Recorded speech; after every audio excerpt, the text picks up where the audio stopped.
கிறிஸ்துவுக்குள் மிகவும் பிரியமான தேவ பிள்ளைகளே, பரலோகமன்னா நிகழ்ச்சியின் மூலம் உங்களை சந்திப்பதில் என் இருதயம் கர்த்தருக்குள் மிகுந்த மகிழ்ச்சி அடைகிறது.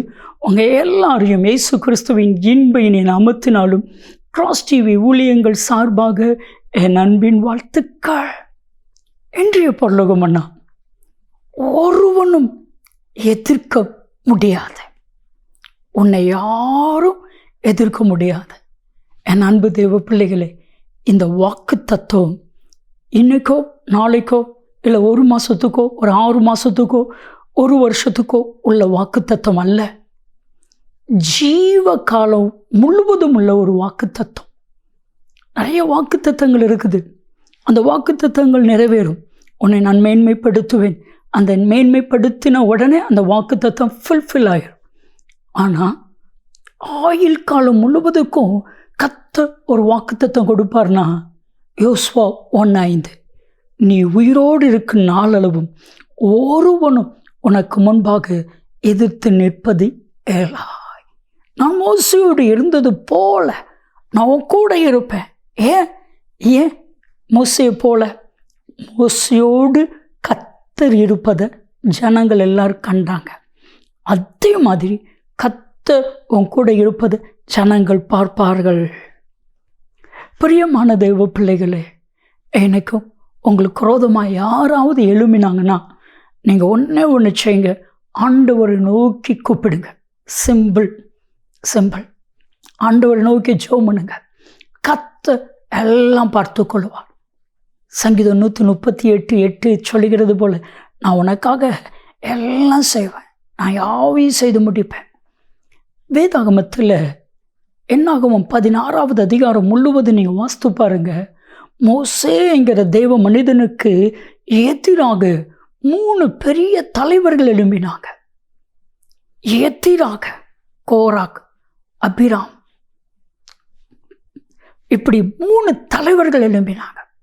3 தலைவர்கள் எழும்பி மோசையை பார்த்து, நீ தான் தலைவனா? உன் கூட தான் கர்த்தர் இருப்பாரா? எங்கள் கூடலாம் இருக்க மாட்டாரா? நீங்கள் ரொம்ப மிஞ்சி போகிறீங்க. மோசே ஆண்டவரிடத்தில் ஜெபம் பண்ணினா. ஆண்டவர் அடுத்த வினாடி இருந்த அந்த பூமியவே பிளந்துட்டார்.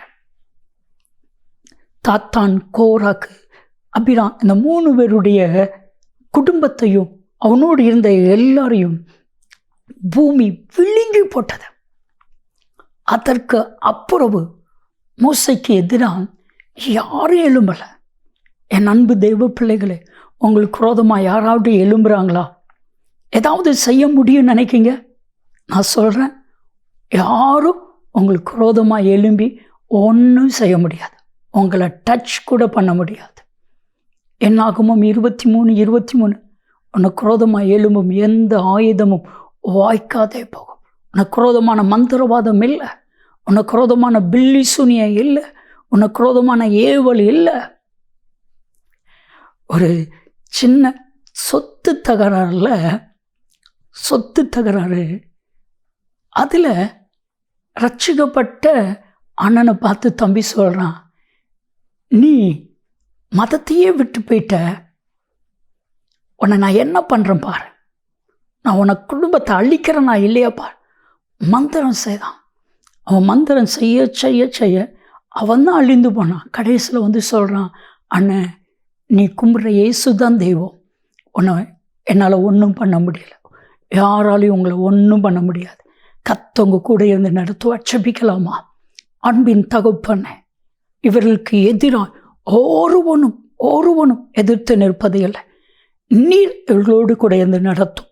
இயேசு கிறிஸ்துவின் நாமத்தில் ஜெபிக்கிறோம் ஜீவனுள்ள பிதாவே, ஆமென். ஒருவனும் எதிர்க்க முடியாத நன்மையும் கிருபையும் ஆசீர்வாதங்களும் நிச்சயமாய் உங்களை தொடரும்.